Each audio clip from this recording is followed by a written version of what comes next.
Pada hari ini sudah hadir narasumber yang ada di ruangan ini. Yang pertama adalah Profesor Syahid Susanto. Beliau bertanggung jawab untuk keseluruhan dari modul yang ketiga. Kemudian ada Dr. Iskandar Nata Amijaya. Ini beliau adalah spesialis untuk program Higher Education Leadership and Management dari USAID Jakarta. Kemudian sudah hadir juga Ibu Dr. Ika Deriana. Ibu Ika ini paling cantik di jajaran narasumber kita pada hari ini. Beliau sehari-harinya adalah Direktur Kerjasama dan Alumni Universitas Gadjah Mada. Ibu Ika ini nanti akan memberikan pengalaman-pengalaman yang berkaitan dengan bagaimana mengembangkan budaya kerja dan kaitannya dengan kerjasama dengan mitra eksternal. Ibu dan Bapak sekalian, kaitannya dengan menggerakkan perubahan ini mau tidak mau pasti akan terkait dengan sumber daya. Dan salah satu sumber daya selain sumber daya manusia yang tadi harus digerakkan, yang sangat penting dan itu maha kuasa, itu masalah keuangan. Nah, ini hadir narasumber Bapak Dr. Andreas Haryono MKom.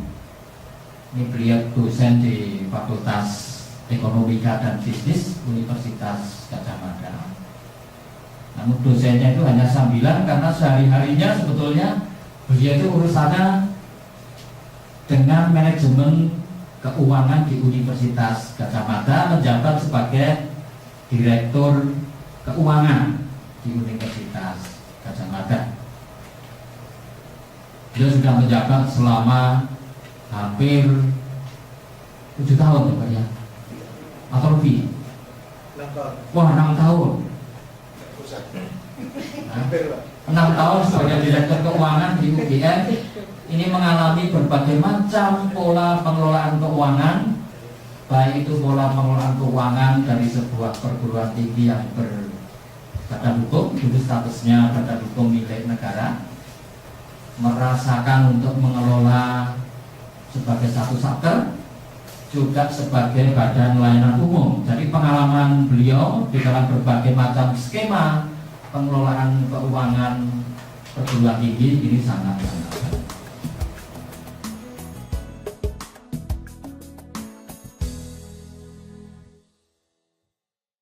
Bapak peserta Dinkos yang kami hormati, Assalamualaikum warahmatullahi wabarakatuh. Karena tadi saya tidak ada ibunya, belum ada, mudah-mudahan nanti sebentar lagi menyusul bersama kita. Jadi pada kesempatan hari ini, webinar untuk hari ini, saya akan mengantarkan Bapak dan Ibu sekalian apa yang ada di dalam submodul Dinkos Leadership yang ketiga. Jadi nanti di dalam webinar kali ini materi yang akan dibahas adalah bagaimana pentingnya menggerakkan perubahan untuk mewujudkan kepemimpinan yang sporty. Tadi sudah disinggung, di sini sudah bergabung Bapak dan Ibu fasilitator, baik dari tim USA Jakarta Office atau Indonesia Office dan dari UGM sendiri akan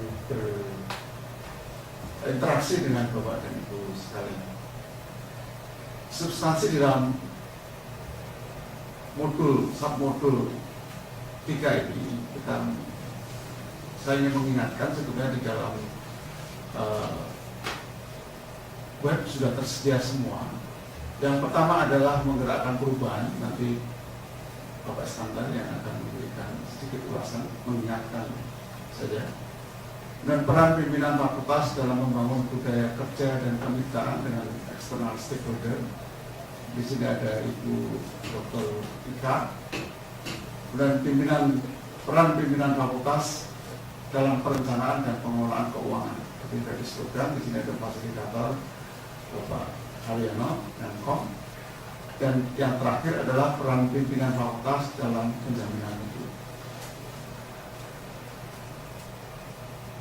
Bapak dan Ibu sekalian, dari isi tadi, isi materi yang akan kita diskusikan di dalam webinar ini, mudah-mudahan Bapak dan Ibu semua bisa mengikuti secara aktif, dan setelah itu bisa menggerakkan institusi Bapak dan Ibu pimpin untuk mempercepat peningkatan mutu manajemen. Selamat bergabung kembali dengan webinar 3 Dinkos Leadership Program 2014. Semoga bermanfaat. Assalamualaikum warahmatullahi wabarakatuh. Waalaikumsalam.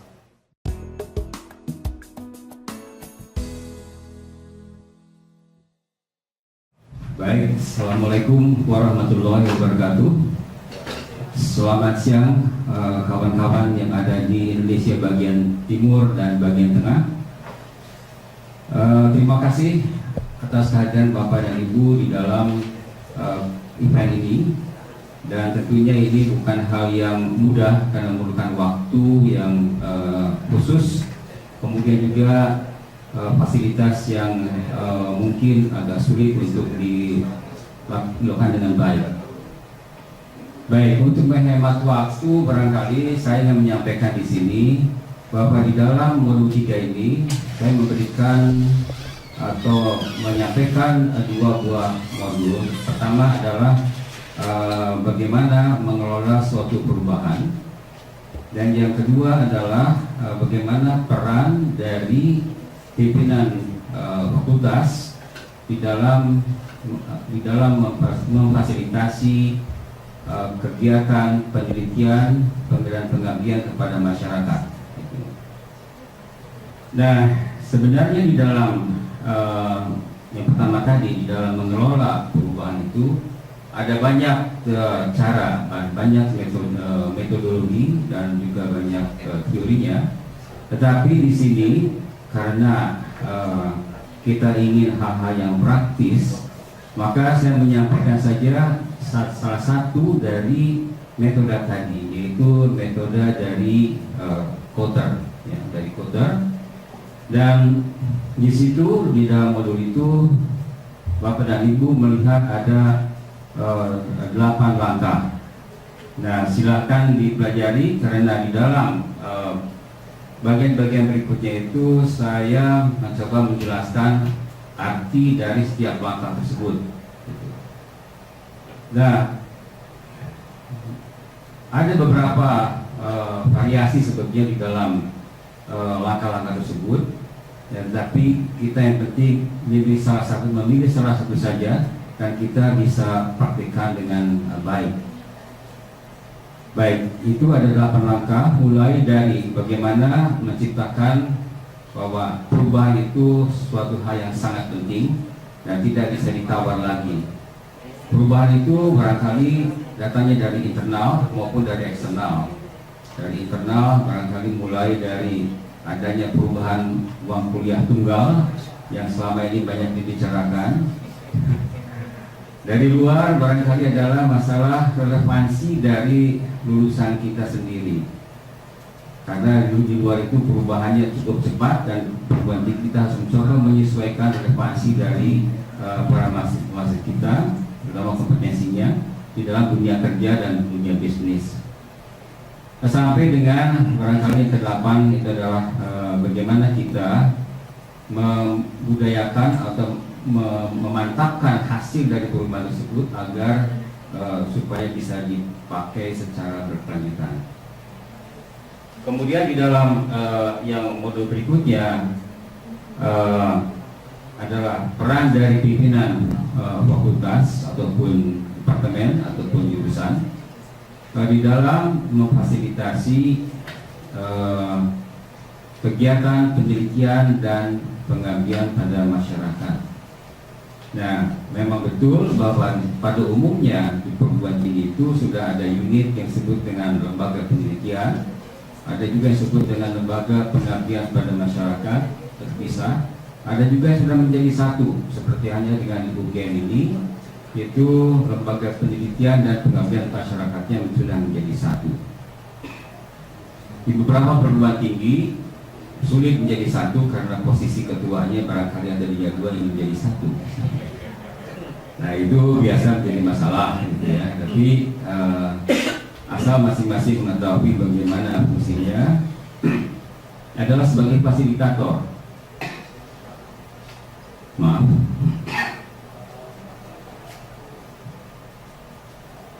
Jadi karena saya sudah tua harus minum dulu sebentar ya.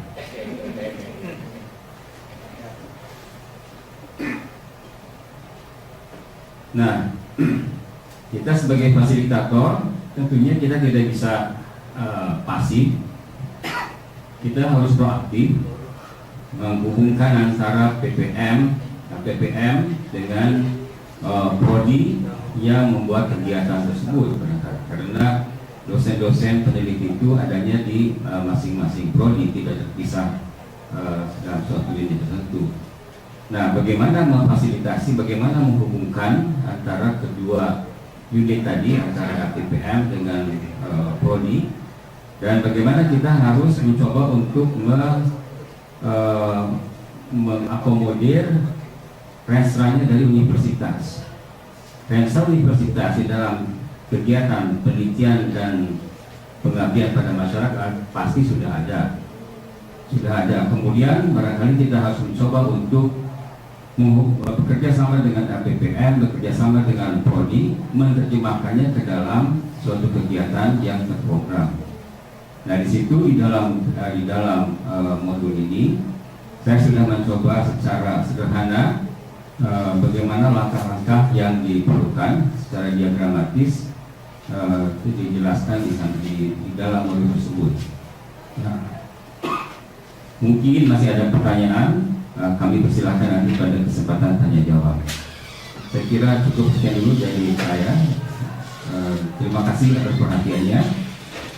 Mudah-mudahan bermanfaat dan saya harapkan nanti ada barangkali pertanyaan. Assalamualaikum warahmatullahi wabarakatuh. Waalaikumsalam. Terima kasih Bapak.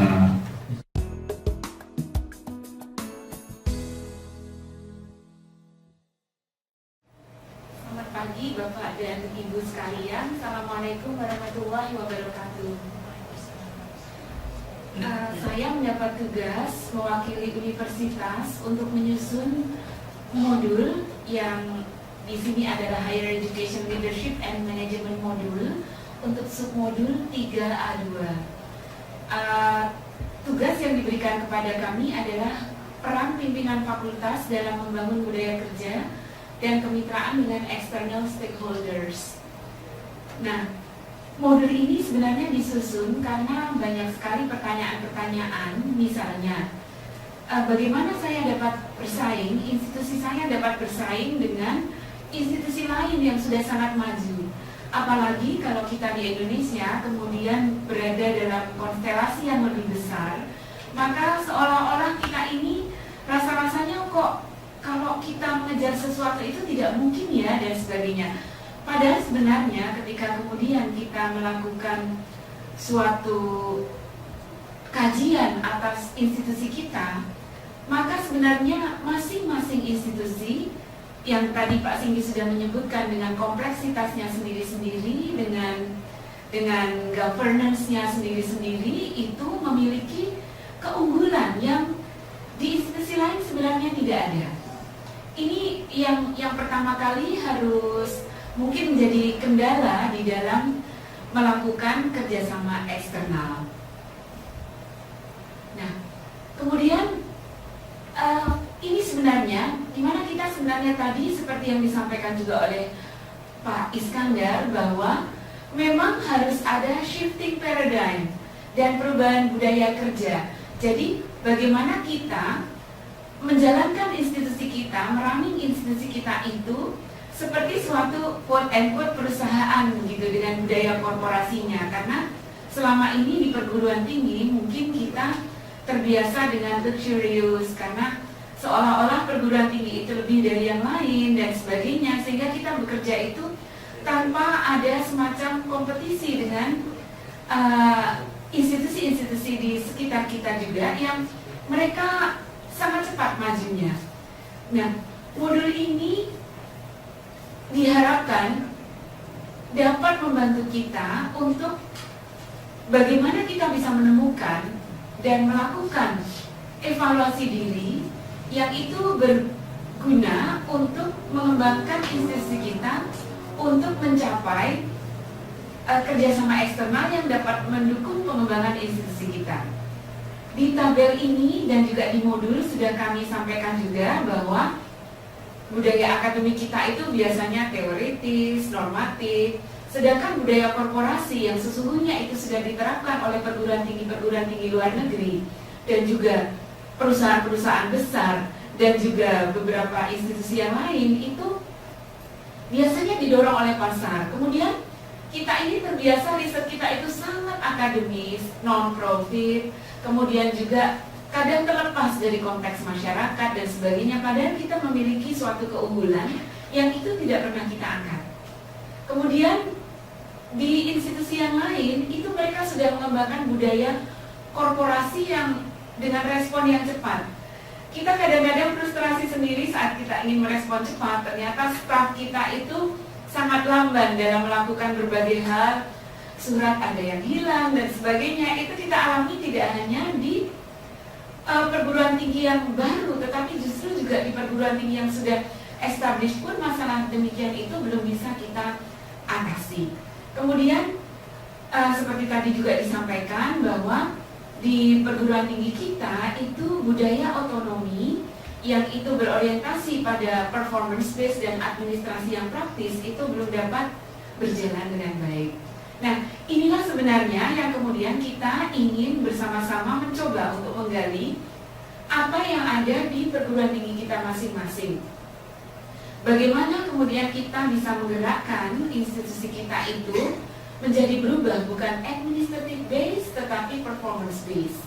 Kemudian bagaimana kita dapat bersama-sama duduk dengan kolega kita yang kemudian nanti apa yang kita usulkan untuk suatu kerjasama yang sebenarnya itu penting untuk strategi lompatan maupun untuk memperkenalkan institusi kita memimpin di tingkat nasional maupun dunia misalnya, itu kemudian disupport oleh seluruh yang ada di institusi kita. Kemudian beberapa hal yang terkait dengan hal tersebut, misalnya bagaimana merencanakan keuangan dan sebagainya, itu harus dapat kita petakan secara komprehensif. Nah, di dalam modul tersebut yang sudah kami sampaikan, kita akan bersama-sama mencoba untuk menggali bagaimana sih menemukan suatu potensi dari institusi kita dengan melakukan analisis SWOT. Dari sana nanti akan muncul, kalau kita melakukan analisis SWOT akan potensi kerjasama kita, itu biasanya nanti akan muncul kekuatan kita di mana, kelemahan kita di mana, peluang kita di mana, tantangan kita di mana. Dan nanti kalau dihubungkan di dalam modul sudah ada dan sudah kita sampaikan, nanti akan muncul strategi yang terkait dengan kekuatan kita dan peluang, strategi yang terkait dengan kekuatan kita dan tantangan, strategi yang terkait dengan kelemahan kita dan peluang, strategi yang terkait dengan kelemahan kita dan tantangan. Nah, dengan demikian nanti kita kemudian bisa memilih strategi mana yang paling pas dan kemudian menjadi fokus dan menjadi prioritas di institusi kita, kemudian bersama-sama menggerakkan human resources untuk mendukung kolaborasi yang akan kita jalankan di institusi kita. Kira-kira demikian modul yang kami sampaikan. Seandainya masih ada yang ini masih kurang ini, Bu Ika, kurang ini dan sebagainya, silakan saja, dipersilakan. Kami akan berusaha juga untuk belajar bersama Bapak-Bapak semua. Termasuk ini, arena ini adalah juga media untuk kami belajar dari Bapak-Bapak di tempat yang jauh sana. Karena sebenarnya yang dimiliki UGM di sini itu memang tidak dimiliki institusi Bapak, tetapi yang dimiliki institusi Bapak itu kami tidak memilikinya, dan siapa tahu itu bisa menjadi suatu kolaborasi yang baik di antara kita. Demikian, terima kasih. Assalamualaikum warahmatullahi wabarakatuh.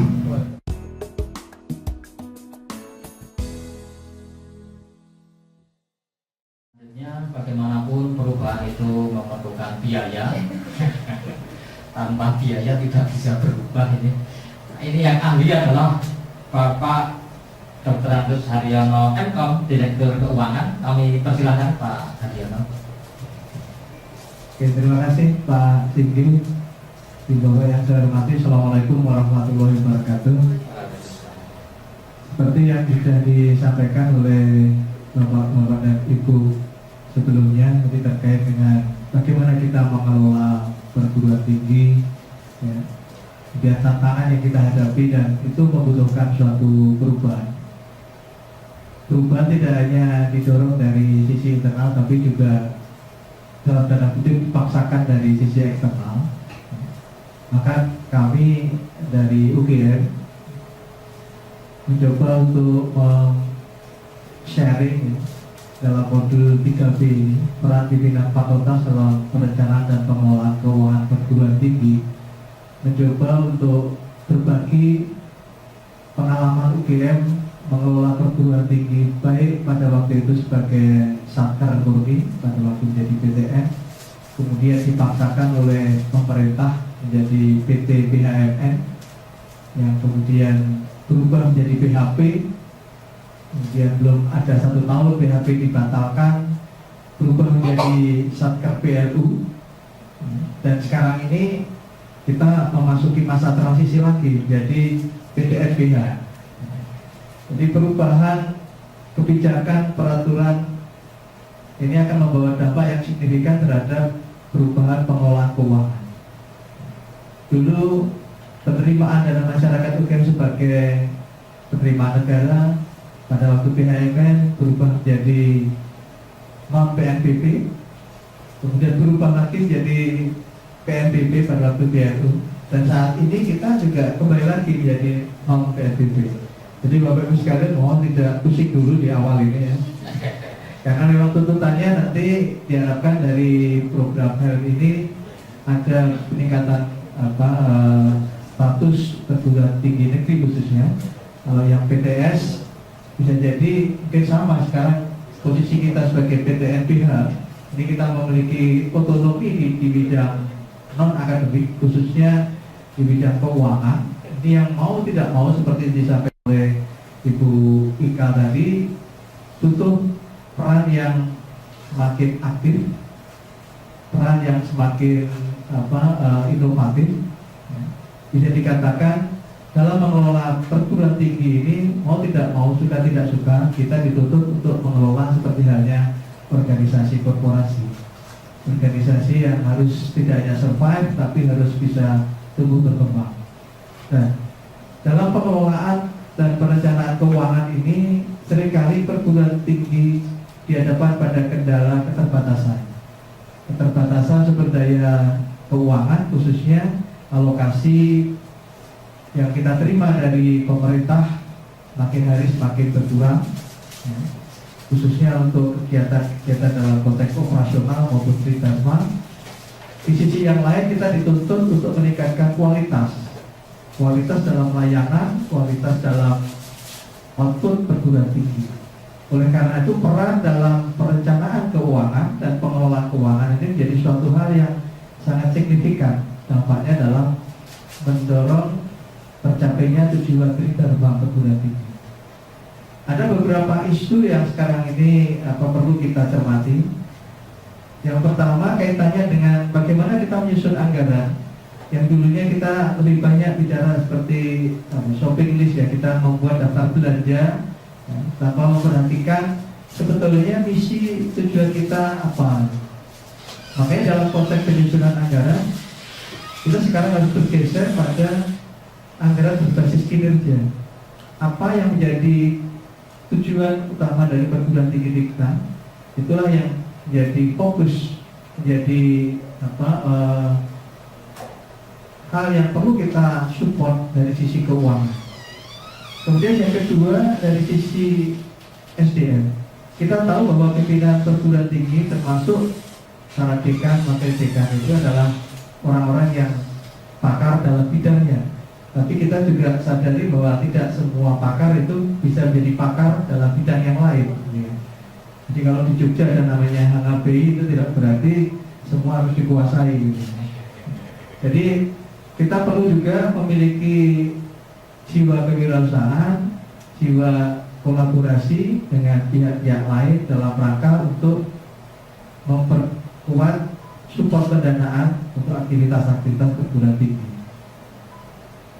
Kemudian juga Bapak Ibu sekalian, beban operasional yang selama ini kita tanggung dari daerah juga akan semakin meningkat. Tuntutan kualitas yang semakin besar itu akan mendorong tuntutan biaya operasional yang semakin besar juga. Nah, kemampuan kita di dalam mengelola, kemampuan kita di dalam memanage keuangan ini akan sangat menentukan bagaimana efisiensi yang bisa kita jalankan dalam rangka untuk melaksanakan suatu event, suatu kegiatan. Maka perlu bagi pimpinan universitas maupun fakultas itu bisa membagi resources, alokasi yang dimiliki kepada masing-masing unit kerja di bawah universitas, fakultas, jurusan, prodi, dan seterusnya dengan cara mekanisme yang tepat. Nah, dalam modul financial management ini, perencanaan dan pengelolaan keuangan ini, kami berharap bahwa para pimpinan fakultas nantinya akan bisa memahami bagaimana perencanaan program dan kegiatan sesuai dengan renstra dan renov atau rencana operasional masing-masing perguruan tinggi.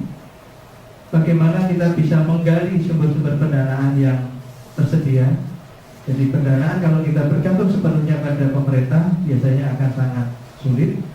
Maka dalam modul yang lain juga sudah diberikan gambaran bagaimana kita membangun kolaborasi agar kita bisa meningkatkan sumber pendanaan. Tuntutan kita, tuntutan pemerintah juga semakin hari semakin ke depan perguruan tinggi harus bisa semakin mandiri. Tidak berarti kemudian kita harus komersialisasi, tapi kita harus bisa paling tidak menghasilkan pendanaan untuk mencapai renstra dan renov kita. Kemudian yang ketiga adalah bagaimana kita bisa memahami proses penganggaran yang dilakukan di masing-masing perguruan tinggi. Jadi kalau PTN sekarang memang mau tidak mau penganggaran itu lebih banyak ditentukan oleh Dikti. Tapi untuk PTN PLU sudah ada porsi bahwa pimpinan universitas, pimpinan fakultas itu harus bisa meng-create, bisa menggali sumber pendanaan di luar APBN, di luar rupiah murni. Apalagi kalau Bapak sekalian nanti PTN-nya menjadi PTN BH akan semakin besar didorong untuk meningkatkan penerimaan dari sumber non APBN. Seperti halnya hal ini yang terjadi di PTS. Kemudian hal yang lain yang saya kira sekarang ini jadi banyak isu dan juga banyak dampak negatif.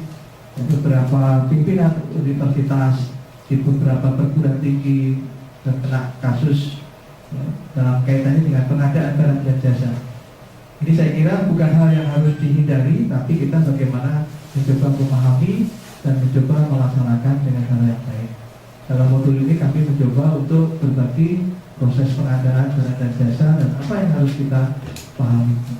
Yang terakhir ini kaitannya dengan bagaimana pola dan mekanisme pengelolaan keuangan di perguruan tinggi. Kami mencoba memberikan satu lesson learn apa yang sudah kami lakukan di UGM dalam kaitannya dengan pengelolaan keuangan. Dan tadi kami sampaikan mulai dari Satker Murni, jadi PT BHMN, BLU, dan terakhir adalah PT NPH. Kami sekarang ini sudah mencoba bagaimana mengelola keuangan dengan memanfaatkan teknologi informasi dan komunikasi. Kami mencoba membangun kolaborasi dengan bank-bank mitra sehingga layanan keuangan lebih banyak kita lakukan secara paperless berbasis IT. Kita mencoba membangun host-to-host jaringan aplikasi keuangan, sistem manajemen keuangan universitas dengan bank-bank mitra kita agar bisa memberikan layanan kepada mahasiswa, termasuk juga kepada sivitas akademika dalam kaitannya pembayaran gaji dan upah, pembayaran tunjangan, termasuk juga kepada rekanan-rekanan dalam konteks pengadaan barang dan jasa. Semuanya kita coba lakukan melalui layanan berbasis internet banking. Nah, ini yang kami coba lakukan. Dan yang terakhir, ada beberapa hal yang menjadi concern kita dalam kaitannya dengan penganggaran.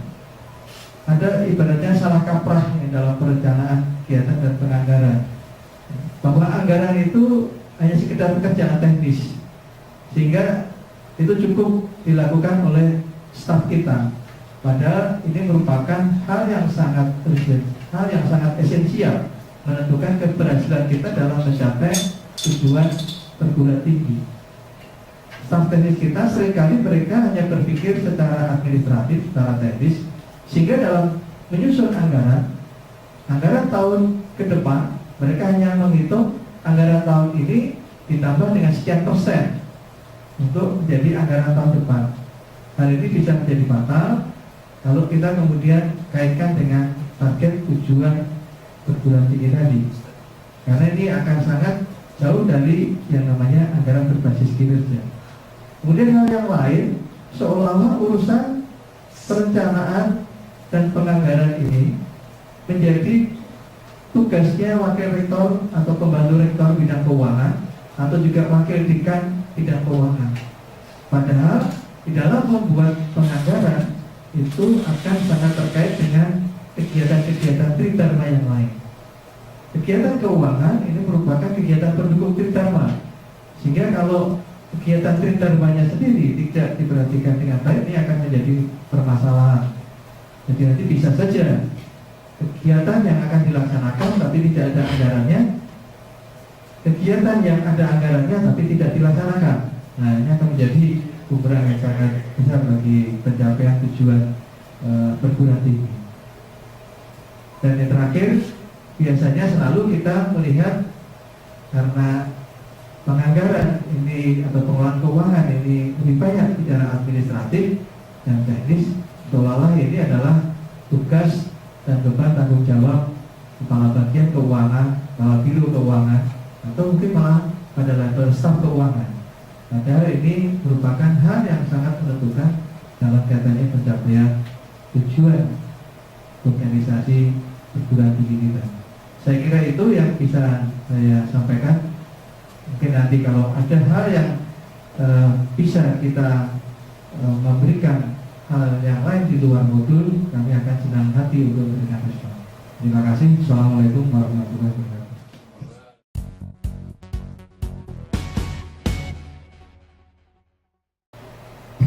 Baik, Bapak Yani. Ya, agak jelas sedikit Pak. Bagaimana Pak? Ya. Yang lanjut Pak. Ya. Kami senang sudah bisa mendengar suara Bapak. Jadi dari modul-modul yang sudah dipersiapkan dan beberapa butir-butir penting yang sudah disampaikan para fasilitator, ini kami ingin mendengar tanggapan dari Bapak, termasuk cerita apa-apa yang sudah Bapak rencanakan di dalam meningkatkan kinerja dari akademi yang Bapak pimpin. Kami persilahkan Pak. Ya Pak, tadi mohon maaf, mungkin hanya 50% yang saya tambah, tapi dengan ada penjelasan saya sedikit paham Pak. Tapi ada pertanyaan Pak, ini bisa dilihat Pak? Kami persilakan Pak. Bisa didengar Pak, suaranya? Bisa didengar dengan sangat baik Pak. Kami persilakan untuk menyampaikan tanggapan atau pertanyaan. Ya. Silakan Pak. Ya gini Pak, kami kan terus terang di 70% itu kan memang di lapangan Pak ya. Artinya kita banyak menggunakan bahan, kemudian alat, utamanya bahan-bahan untuk praktik di lapangan. Tetapi kan kadang-kadang Pak, perencanaan itu yang sudah matang tidak sesuai dengan harapan dan kejadiannya gitu. Maksudnya saya begini, pada saat kita Pak, terdengar Pak? Ya, mendengar sekali Pak. Silakan Pak, terus Pak. Ya. Kalau kita sudah merencanakan sesuatu, katakanlah kita sudah melakukan pemupukan sebagian untuk persiapan sebagainya. Tapi kadang-kadang pembiayaan itu kan Pak tidak langsung ternyata ada, maksudnya terlambat dan sebagainya. Nah kalau kami sebagai pengelola itu Pak, kita menggunakan atau memanfaatkan pembiayaan dari pos-pos yang lain. Jadi kan apa digunakan dengan dari dana yang lain, yang dana lain sudah muncul.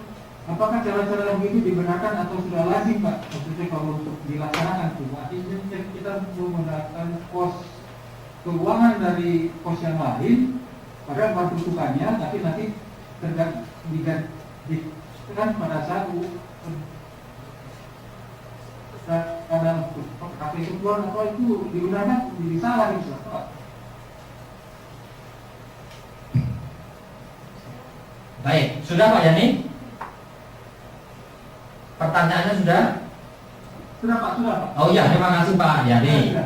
Ini nanti saya berharap Pak Haryono akan merespon kaitan pertanyaan terkait dengan masalah finansial. Namun sebelum Pak Haryono, saya ingin memastikan Pak, Bapak itu mengelola akademi komunitas.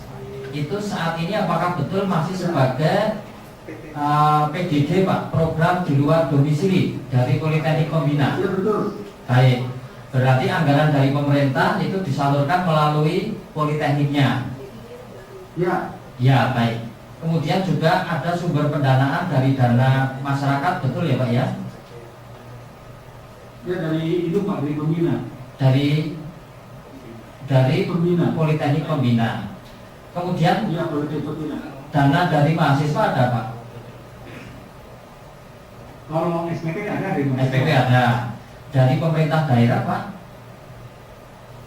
Kalau di beberapa daerah berupa perangkat saja Pak, Berupa alat, ya. tempat, Oke. fasilitas. Ya. Kemudian dari industri mitra Pak, karena bagaimanapun kan pasti ada industri mitra. Apakah ada pendanaan Pak? Industri belum Pak, tetapi rancangannya sudah ada karena kita MOU, Iya. tapi masih dalam perencanaan. Iya. Pak, saya lihat tahun depan kan baru memulai. Oke. Baik, terima kasih.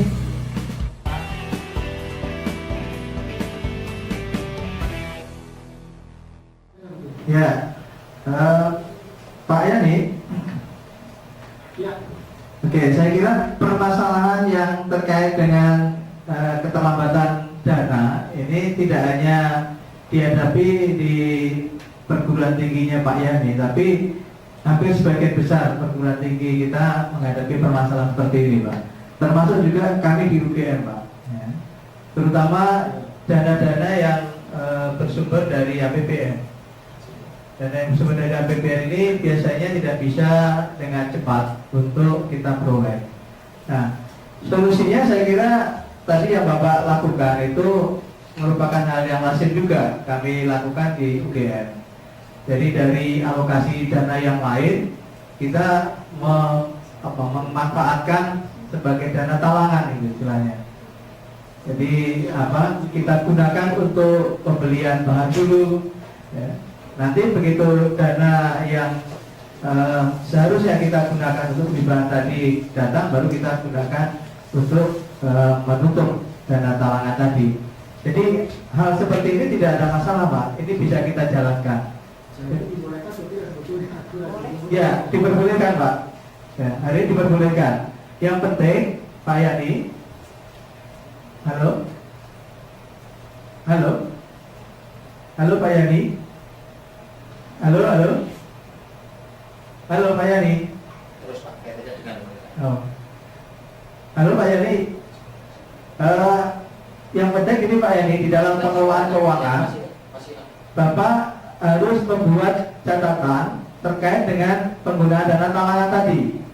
Jadi ini bisa saja secara internal diperlakukan seperti pinjaman, ya, pinjaman untuk menutup kegiatan yang dananya belum cair, dananya belum turun. Ya. Nanti pada waktu dana yang seharusnya tadi cair, dana itulah yang dipakai untuk pelunasan pinjaman tadi. Jadi secara administrasi keuangan Bapak tetap harus membuat pembukuan adanya peminjaman dana untuk memberikan dana talangan tadi. Ini yang harus Bapak lakukan. Saya kira tidak masalah Pak, dan ini diperbolehkan. Dalam PMK pun, ya. Saya dalam hal ini katakan kalau inspektorat punya apa itu tidak jadi masalah seperti ini Pak ya? Oh nggak apa-apa Pak, nggak apa-apa. Ya, dari inspektorat, dari BPK itu tidak apa-apa. Ya. Karena memang kalau kita tidak melakukan ini, kegiatan tidak berjalan Pak. Jadi termasuk juga misalnya katakanlah kita punya kewajiban yang harus kita bayari, ya, sementara dananya belum turun. Contohnya misalnya kalau Bapak ada, ya misalnya untuk kegiatan-kegiatan yang terkait dengan pendidikan, beasiswa. Nah ini kadang-kadang juga sama Pak, beasiswa datangnya terlambat padahal harus segera dibayarkan. Jadi kalau perguruan tinggi memiliki dana lain, itu bisa saja digunakan untuk dana talangan dulu. Nanti ditutup setelah dana itu cair. Nah, maka esensinya di sini memang pimpinan itu diminta untuk bisa mengelola dana yang ada di dalam perguruan tinggi.